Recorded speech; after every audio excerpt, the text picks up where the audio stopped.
Stage.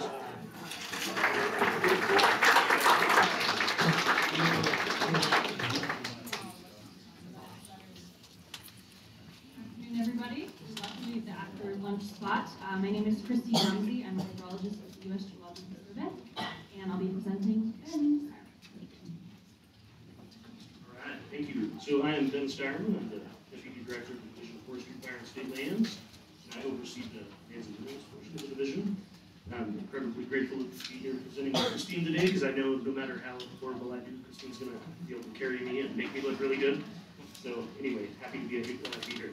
So it's been a while since we last spoke about the salinity matrix that was developed. So last issues forum, I think we presented, I wasn't around at the division at the time, but we presented the salinity matrix, you can see here. And I need to find the clicker. So a lot has happened since the last issues forum. A lot. So for reference, let's see if I can make this work. We were at 185 grams per liter. So you see like where things start to get kind of bad. That's where we hit in November 2022. And today, the volume weighted average is 15 grams per liter. So we're in a much better place. Later in the presentation, Christine's going to give you some, she's been discussing the monitoring that is conducted, as well as some of the standardizations that have occurred, and then what the data is telling us. But I wanted to begin by discussing the target salinity range that has been established from the salinity matrix here, and how that helps inform our management. So the salinity range that we try to shoot for is, as you probably have heard, is 120 to 160 grams per liter. But I think we can all agree it's a little bit more complicated than that. When it first rolled out, it was, all right, 120 to 160, but what we realized is that's probably something we would be shooting for in the fall. And we know that it's seasonal in nature, and so the 120 to 160 also takes into account both ecological needs and the needs of industry in the South Arm. So when we talk about 120 to 160, sorry, I can't hear myself in there. Is everybody hear me okay? All right, better. I'll duck down a little bit. Ooh, there we go. That's good. Now I can see what you're saying. So sorry if you missed the first couple of minutes there. Okay, so yeah, 120 to 160 grams per liter is where we want to be, but we want to be there in the fall. So we know that the spring concentrations are going to rise by about 30 to 35 grams per liter based on historical observations. So in the spring, we like to be probably somewhere around 90 to 120 grams per liter. So our 115 gram per liter weighted volume weighted average, we're actually in a pretty good spot. So now that we know what the target is, I want to talk a little bit about what we do to manage salinity and what's happened since the last issues forum. But to get there, I'm sure you all know there's this transcontinental railroad that crosses the lake, but I want to give you a little bit of history. So in the 1860s, they built the railroad and they had to go around the Great Salt Lake. By 1907, they decided that they could shave off quite a bit of miles and grade by crossing the lake. So they installed these wooden trestles. Again, shaved off a lot of distance and time. It was a big success for the railroad. But then by 1959, they had a ton of maintenance, the trestles sinking into the lake. They decided they'd be better off with the Rockville Causeway. So they put this in 1959, and it effectively bisected Gilbert and Gunnison Bays with only two culverts communicating between the two bays. And it was like that for many years, but then the two culverts began to fill. And the Union Pacific Railroad decided to abandon those culverts, fill them in, and then as mitigation, they were required to open up this breach in the causeway. And so that's kind of where we got to in 2016. They built this causeway breach and allowed the two arms to communicate. And the agreement was that if they could stay within the salinity range for a period of 5 years, this desired range, and there wasn't too much manipulation of the actual structure, that they would pass off and they were good to go. And then if the state ever decided to come in and manipulate the berm after that, then we would own that berm and we'd have to manage it forever. So kind of a big decision to make if we were to decide to manipulate the berm, but obviously we wanted to have that ability. So what happened after that? That was actually right before the last issues forum. And then the issues forum happened. We hit that record low right before the last issues forum. And then we started to hit some salinity concentrations that were worrisome. And in June of 2022, the slide I meant to be talking about here. So in June of 2022, the salinity committee got together and told us that they recommended to both water quality and the Division of Forestry, Fire, and Steel that we should raise the berm. They didn't specify exactly how high, but they said we need to do something to keep those heavy north arm brines from flowing into the south. So we took their recommendation, worked with water quality, and thanks to water quality and all the folks that do the modeling and engineering and things, we designed a berm that was meant to keep the north arm brines from flowing back to the south. We raised it to a level of 4187, and as Christine's going to point out later, it worked really well. It practically stopped all north arm flows from going to the south, but still allowed the flows coming into the south to spill over into the north. If you remember, drought persisted. November 2023 came around, and we hit a new record low of 4188.5. We also hit 185 grams per liter. So it was, we were not in a good spot. I'm going to pass this over to Christine now, where she, oh, you know what, sorry. I'm going to talk one more, we have one more modification before I pass it over to Christine. Sorry. So come July 2020, January 2023, again, the salinity committee decided we got to raise the berm again. And this is because we hit that record low, 185 grams per liter. So this time it needed to be more than just slowing the north arm flows back, because we didn't have that problem anymore. At this point, what we want to do is capture all of the spring runoff into the south arm and allow that to mix, and then more intelligently decide how much we want to export to the north. Because we can, lower the berm and decide how much salt goes with it. If we leave it open, we're potentially sending water that hasn't fully mixed and going to the north. So we raised that up to 4192 and ended up having what I would call a bomber winter, and nature had its own plans. It went way above 4192, and it ended up spilling over the top and actually had quite a bit of erosion into the berm as well. So nature allowed the berm to go down to 4187, and it's actually been open in kind of a V notch since then, free flowing. So I'm going to let Christine talk a little bit now about what she does, and then I'll talk about what we're going to do in the future here in a moment. Okay, can you guys hear me? Great. Thanks, Ben. Thanks for the great introduction and setting the stage. So as Ben mentioned, I'm going to be talking about the data that inform these decisions, the ongoing water quality and discharge and lake level data collection that we conduct that kind of guides these decisions. So USGS, we are a science agency under the Department of Interior, and we partner with state agencies to monitor salinity, lake elevations, and discharge. These are the most relevant data sets to the Salinity Advisory Committee that I'll be talking about. And just to walk you through what that looks like in this map shown on the right, I'll start with lake elevations. So we have lake elevation gauges in the north and south arms, at Saline in the north arm and at Saltaire in the south arm. Also, our Saltaire gauge goes back to 1847, so we've been collecting data there for a really long time. And I'll just mention in October 2022, roughly, that lake elevation gauge went dry. So that's when we hit our historic lows, and that gauge that's been collecting data for 170 years is no longer functional. So we had also installed a gauge on the south side of the causeway to provide redundancy, where we're able to kind of use both of those records to understand lake elevation during those low levels. We also collect South Arm salinity concentration data. This is done in collaboration with the Great Salt Lake Ecosystem Program, who collects water samples once a month at 4 sites in the South Arm. And in this map, they're shown as these orange squares with a little yellow diamond in the middle. The other parts of our monitoring program are monitoring discharge that comes into the lake through our major surface water inflows on the Bear, the Beaver River, Goggin Drain, and the Farmington Bay outflow. And we also monitor the salinity and the nutrients coming in with those inflows. So with this monitoring program, we're able to basically track how much water is coming into the system, what is the salt and nutrient contact of that water. We track the levels in the south and the north arms and how much salt is in the north or the south arm.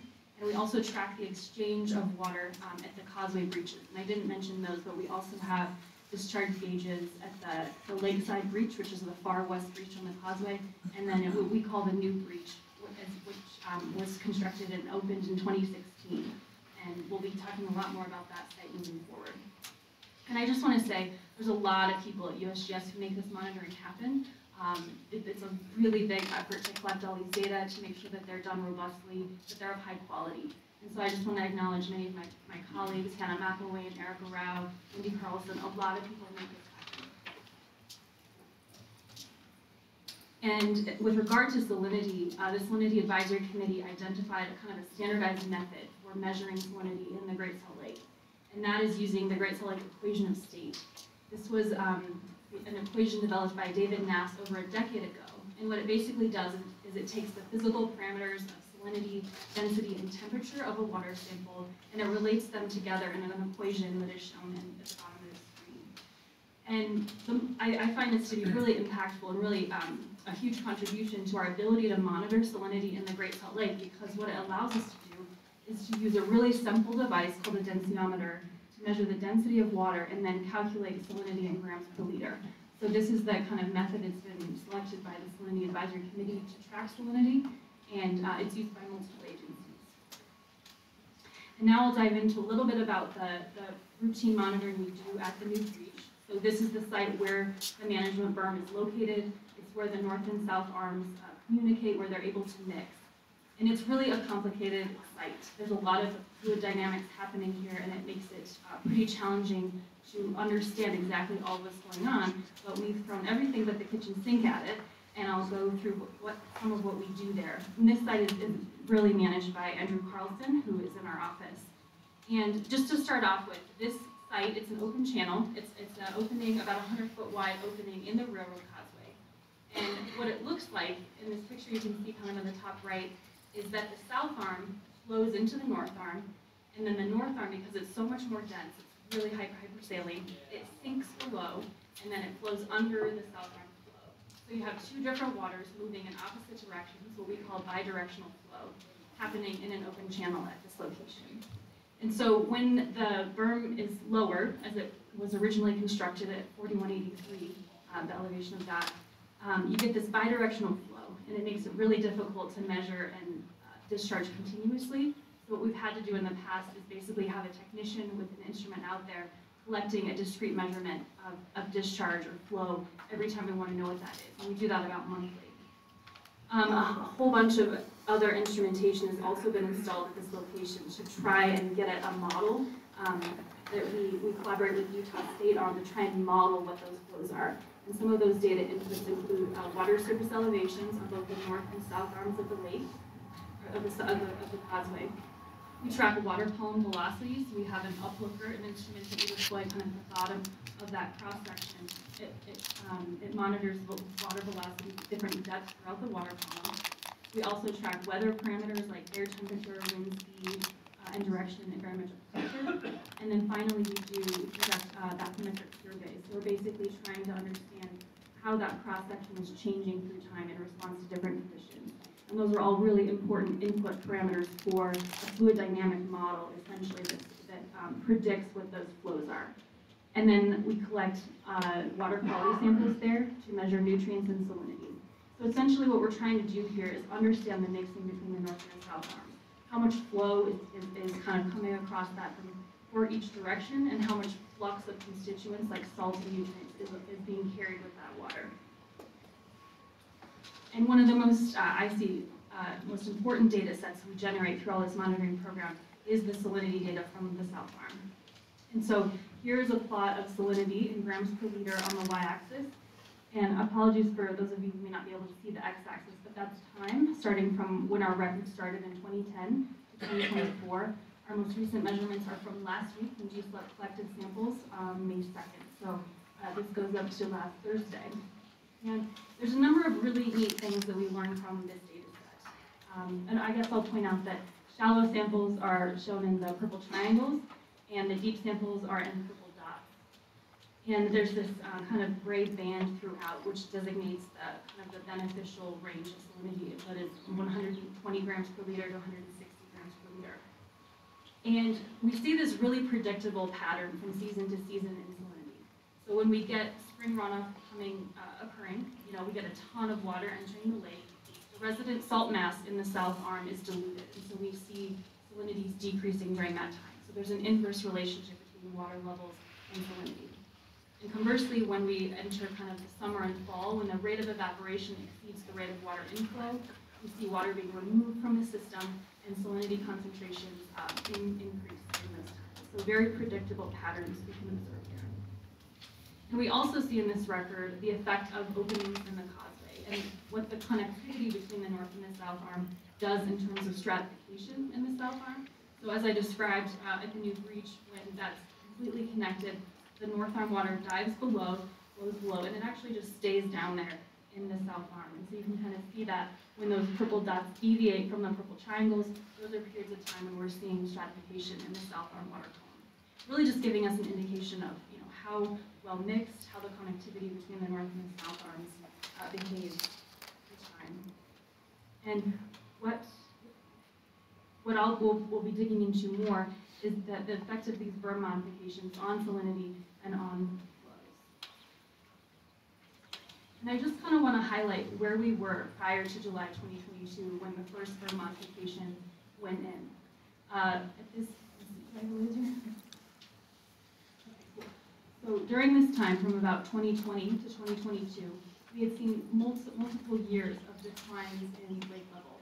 And that coincided with this multiple years of increasing salinity concentration, to the point where we were above our ideal range of 160 grams per liter. That had happened in 2021. And we also knew, as Thomas mentioned in his previous presentation, that the salt mass during this time was also increasing. So not only was water being removed from the system, concentrating the salt, but the salt mass itself, we were getting more salt being contributed to the south arm during this time. And so knowing that the north arm is contributing a ton of salt into the south arm, as you then mentioned, the recommendation was made to raise the berm to try and cut off those flows from the north arm. And so what that looked like is in July 2022, the Asbert built berm elevation was at 4183. They increased it by 4 feet to 4187. And at that point in time, the lake elevation was around 4190, so about 2 feet higher than what that berm elevation had been raised to. And so we still had flow. We still had flow from south to north, but the idea was that we cut off flow from the north to the south. We cut off flow of that really, really salty water from the north. And just to give you all an idea, this is rock. This is the berm modification being made of rock material, film material. So you can kind of see this image. And so if we look at the data that kind of we have a number of different data sets that kind of tell us how the system responded to this modification. One is discharge data measured at the new breach. So on this, in this plot, the y-axis is discharge in cubic feet per second across the entire time period on the x-axis from about 2016 to the present. The blue dots are discharge from south to north, so south arm water flowing into the north arm. And then the red dots are the opposite flow direction, north arm water flowing into the south. And so I'll zoom in to kind of this period of time before this berm modification and slightly after. So here we're now looking from about October of 2021 to just before the second berm modification. And you can see after this berm was raised in July 28, 2022, we saw these north arm flows really decreasing. And they were consistently, after this time period, below the detection limit of our instruments. So this told us that we had effectively cut off the north arm. For instances where we did see flows greater than the detection limit, we could explain that with wind events. I kind of mentioned how dynamic this site is. It's really responsive to wind. So if you get a strong north wind event, you can get a flow reversal event. We believe that that kind of led to some of these episodes of seeing north arm. So how did salinity behave after that?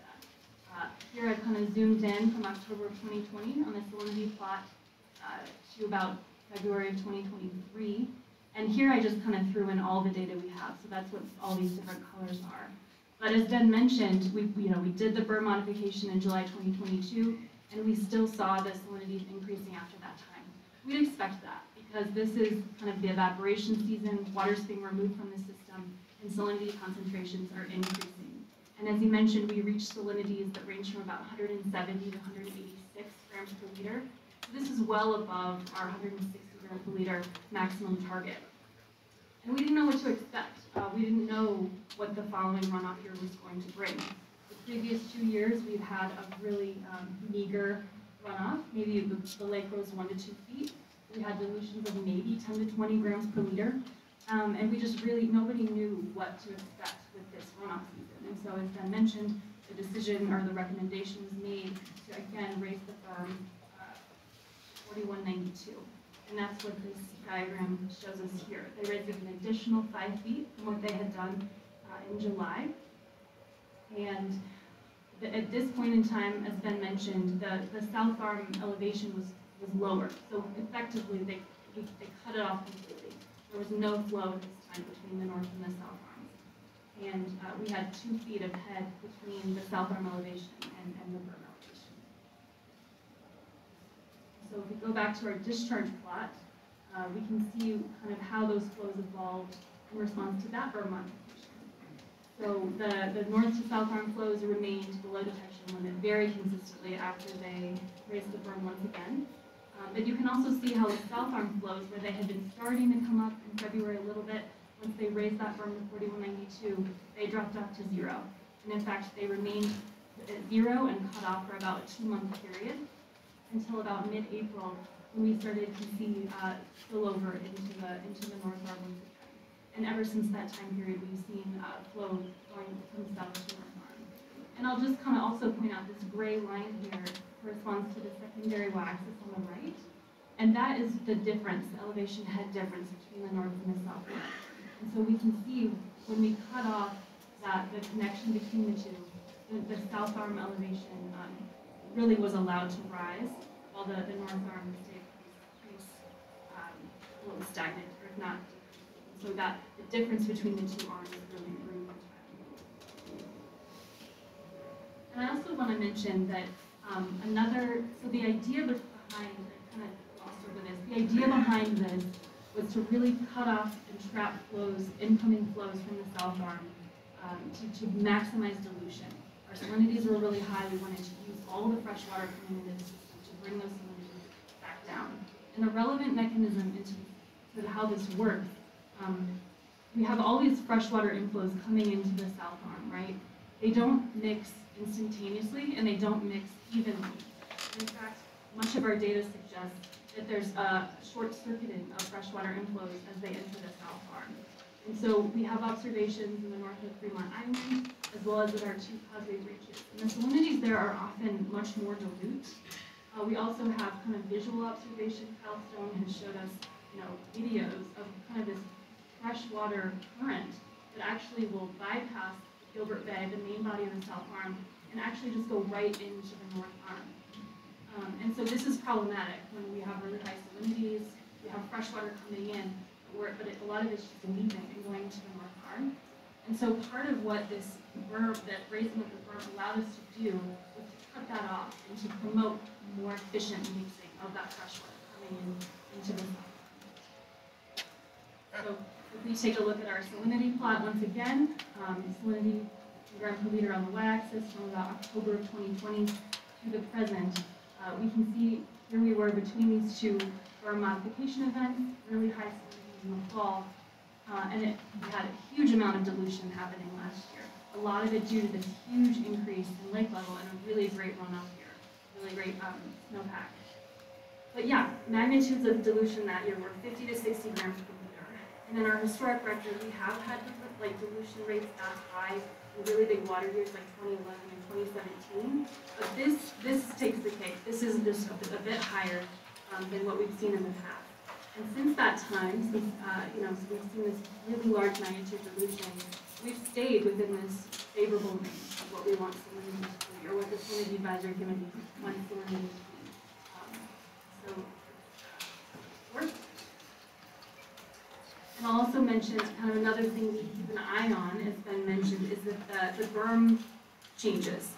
And so since February of 2023, we've conducted photogrammetric surveys using drone imagery to try and basically monitor the condition of that berm.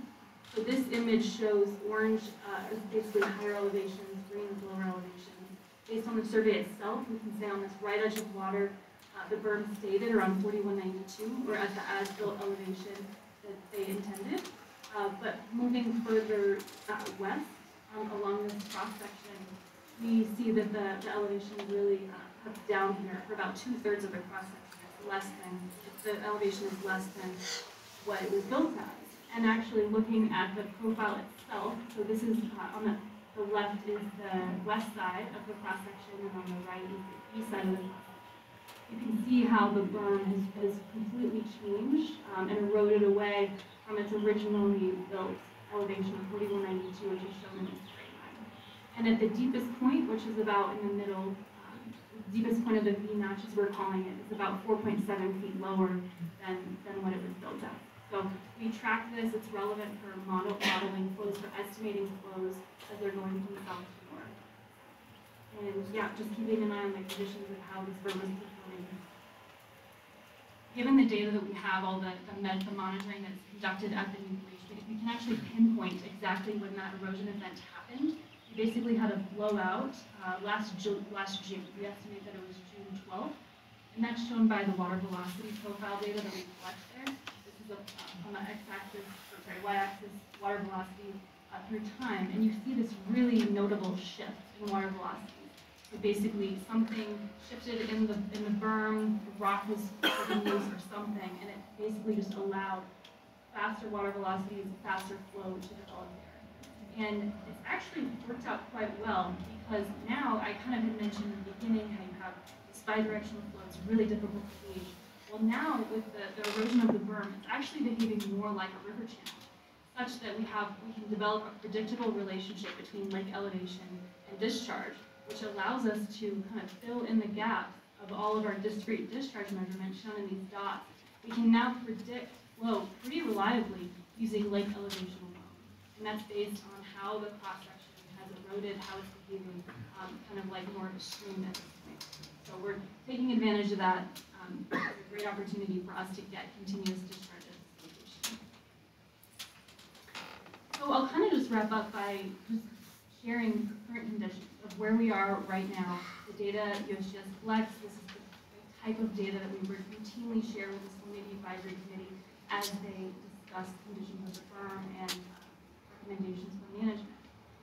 So I'm showing spot once again, salinity in grams per liter for all of our 4 sites where we collect water samples. Most recent measurement, again, from last Thursday, May 2nd. And we are now sitting at salinities that range from about 98 grams per liter to 115 grams per liter. So we're below this kind of beneficial range that has been identified and has been said in the springtime. That's good news. We want to be between 90 and less than 130 grams per liter, so we're looking good. And then, as the evaporation season comes upon us in July through the fall, we expect these salinities to again increase once again. And that should put us still within the favorable range at which the committee has identified. Lake levels currently, as of yesterday, this is a plot of elevations in the south arm and in the north arm. The south arm yesterday, they were at 4194.9, and then the north arm is also coming up, reaching elevations of 4191.6. And that's about a 3.3 foot head difference. So we're still experiencing, or the lake is still experiencing quite a bit of head difference between the two arms. We're also gauging and monitoring discharge to the causeway breaches, as I just mentioned. Our most recent measurement of discharge at the new breach, the main breach, is around 2,200 cubic feet per second, substantial amount of flow. And then at Lakeside, this is the far west breach along the causeway, we're monitoring about 500 CFS. All this data is monitored and available online for anyone who wants to access it. And then, of course, our surface water inflows. So we've got major surface water inflows on the Bear, Farmington Bay outflow, Goggin Drain, Weaver River, showing discharge here on the y-axis, and then we go from about October of 2022 to the present. So we're currently in the midst of runoff. A lot of these inflows are at median or above median, so they're above average. And then the last thing I want to mention is that we're kind of, with the Salinity Advisory Committee, experimenting with the idea of salinity forecasts. We've done this over the past several months of using the data we're collecting, using the data of lake elevation, what's coming in, what's going out, to basically say, can we predict what a spring salinity concentration is going to be? Or can we predict what a fall salinity will be? And that allows them to plan a little bit better, to plan ahead. If there's construction that's needed, give them a little time to do that. And so we're just using a very simple mass balance approach to do that with predictions of precipitation and evaporation. There's a lot to do on this front, but I do think it's been a fun exercise for us to understand what the sensitivities are in predicting salinity, identify gaps, and as we move forward and refine this process, I'm hoping that that it'll become much more useful as we evolve in our thinking and understanding.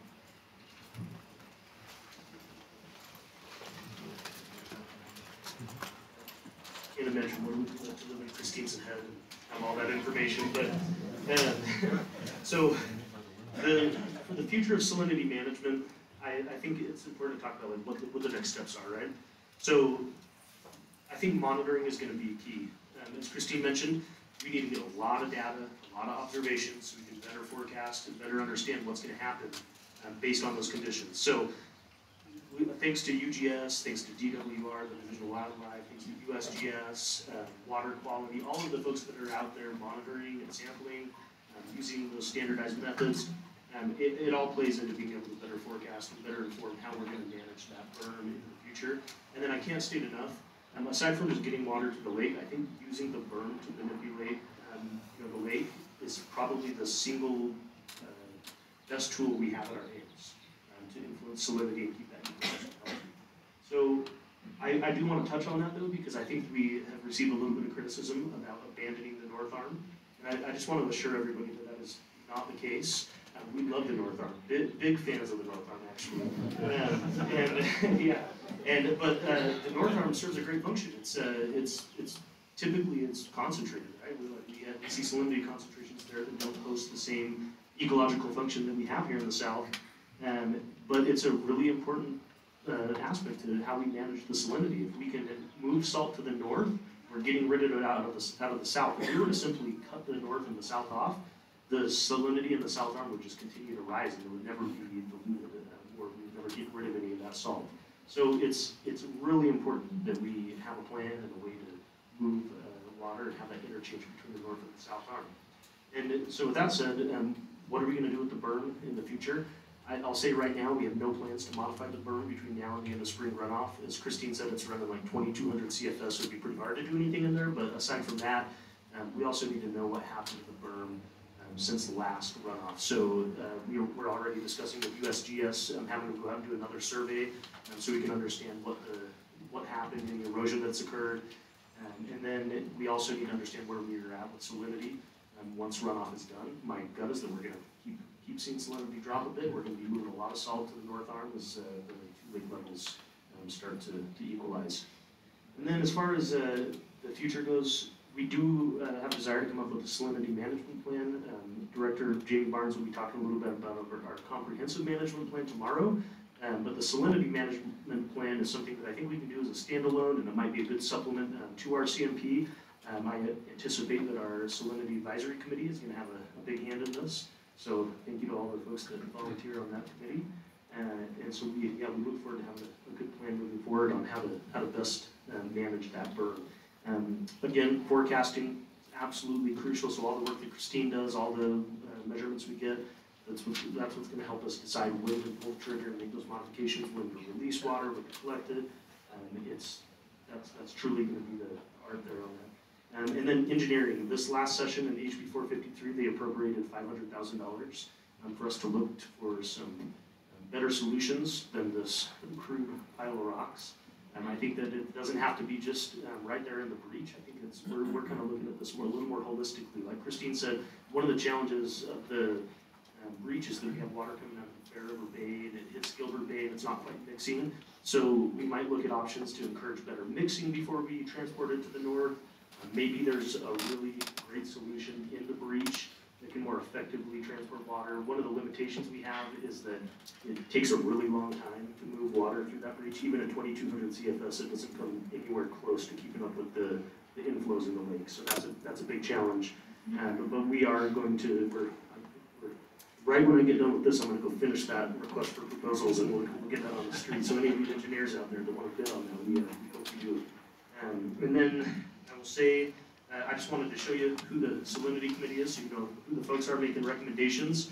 And not to call anybody out, but since Bonnie already stood up, if there's any other salinity committee members or alternates in the crowd, will you guys at least stand up and embarrass yourselves. So,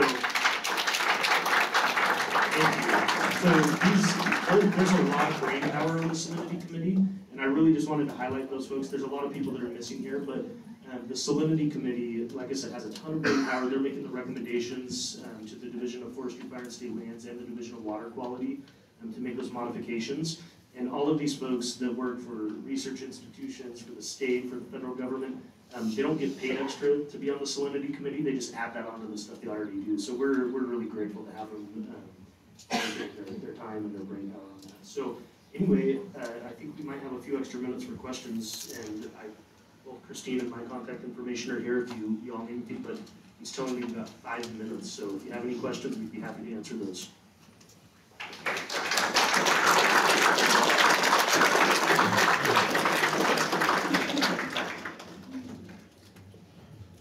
Awesome. It's not out of the ordinary to get someone asking me, why would they just take the railroad causeway away? You know, what would happen? And I try to talk this through. But would you say this publicly?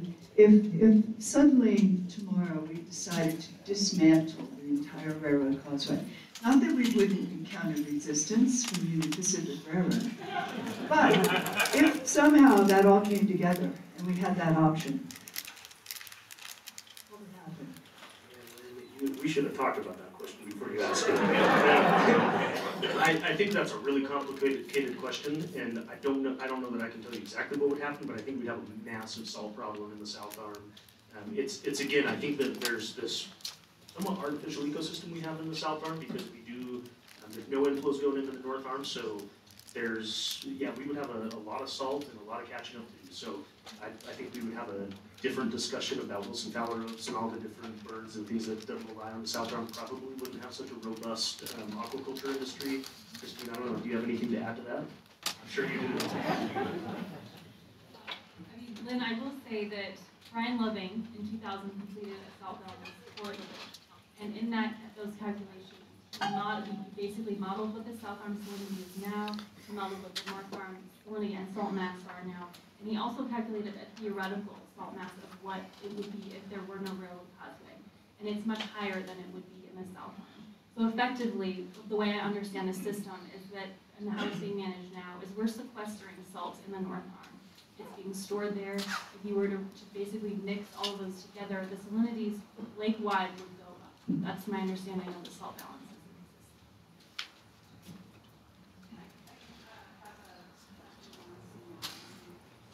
I listened to the Salinity Advisory Committee meetings, and I hear you occasionally talking about dikes in addition to the berm. Can you say more about what that is, what that would look like?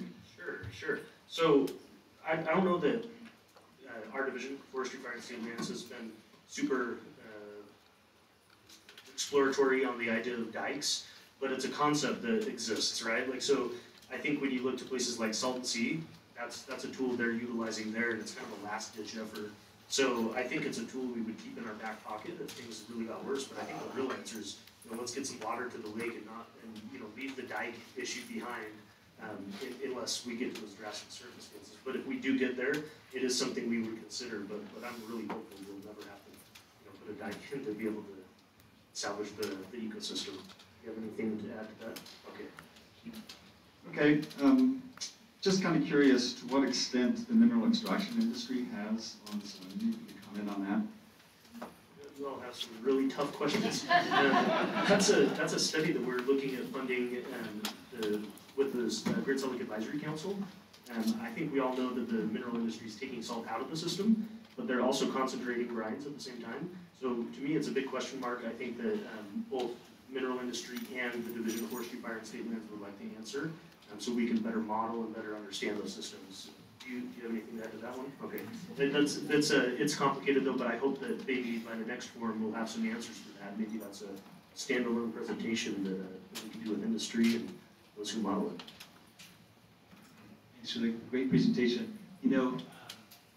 I guess I'm thinking about unintended consequences generally, both positive and negative. Right? I think that you've highlighted some of the positive unintended consequences of this modification of the lake. then also a new one to me today about changing that short circuiting water flow. I wonder if you could just think a little bit about what are other potential unintended consequences of greater dependence on the berm, less dependence on the berm, on the ecological side as far as hydrology, biogeochemistry, but also on the social side, where when we start thinking about, okay, additional tool that is independent from saving water, what impacts on our ambitions as far as targets and things like that. That's a lot to noodle on. I think that's again another really complicated and fascinating problem to think about. I think that that piques some interest in my mind. We certainly don't want to create dependency on the berm as like a crutch to be able to not get water to things. That's certainly not the intention. So as much as we can limit the use of the berm to manage that salinity, I think ideally we'd like to see that open and those lake levels equalized at all times. And in fact, in the HB 453, that last year, that's the goal. Anytime that we raise the berm, our goal is actually in this legislation says that we should have a goal to bring those levels back to equilibrium. So I don't think that our division has ever looked at that as a long-term solution. It's kind of a band-aid fix, but I think when we look at the commissioner's plan, that's one pillar, and then the rest of it is still bringing water to the lake. So hopefully that doesn't become a dependency. I think we're out of time. Thank you, everybody.